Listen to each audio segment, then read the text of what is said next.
کتونکو دا مخال زه د شابړې په اوان آباد کلي کې یم. د شابړې اوان آباد کلي کانډراتو کې بدل شوی دی.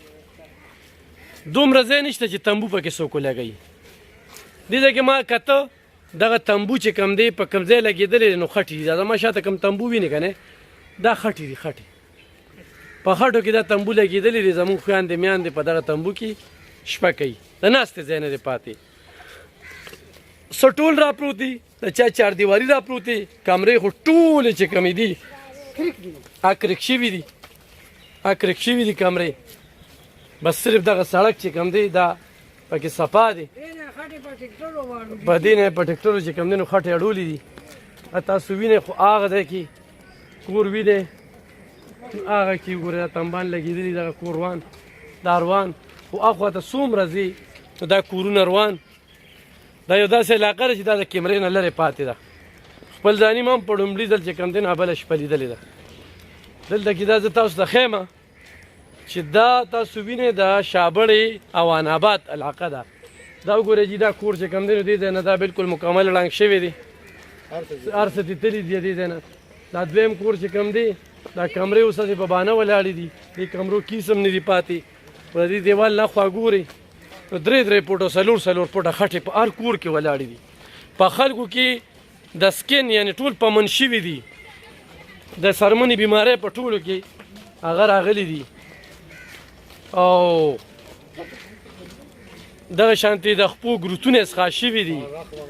خارښ پرې لګېدلی دی. ماشومانو کې خو داسې بیمارۍ دي د میډیکل کیمپ ضرورت دی دې خلکو ته. دا وګورئ چې د دوی هغه بسترې چې کومې دي دا وګورئ په دې لارو کوڅو کې به تاسو ته بسترې ښکاري. دا پرتې دي بالښتونه. هر یو څیز چې کوم دی نو هغه د دوی تاله ترغو شوی دی. د څاروو ګیا یې نشته دی. ګیا وله کوم ځای نه روړي پټي خو هغه ټول دي چې هغه ټول دغه شوي دي. دا وګوره جي څاروو ته ګیا نشته. دا مزید چې کوم دی د دې خلاق کېدو خدشه ده خو چې د دې ته څاروي رانه ګیا رانلله نو دا بېله د ځناورو مسله ده د انسانانو مسله ده. هغه ځای کې تاسو وینئ زمونږ هغه خویندې وګورئ مخامخ ښکاري. دا په دې لار دا لار ده. لار په کنډر کې بدله شوې ده او په دغه لارو کې چې کوم دی نو دوی د شپې او دروازې چې کوم دی په دې لارو کې خوبونه کوي. نو دغه شانتې دا اوبه چې دلته کې ترکمې ولاړې دا وګوره دوی کټونه پراته دي. دا په دې ځای کې اوده کېږي. په دې ځای کې د دوی ملاس ته دا ستوګنه ده. دا زه به د یو بابا سره خبرې کوم. دا وګورئ جي ښه دا د دوی چې کوم دی دا د دوی د پټول دی. بلکل اوار دی. وګورئ ټول مل داسې ټول مل داسې بابا چې کوم دی نو بس بابا په خیر څنګه هلې بابا وروره زه دا ویم چې سدې صاحبان نه ټول وکړي که موږ له به څه راکړي. کور خو زما او د ورویرونو مې نوار شوی.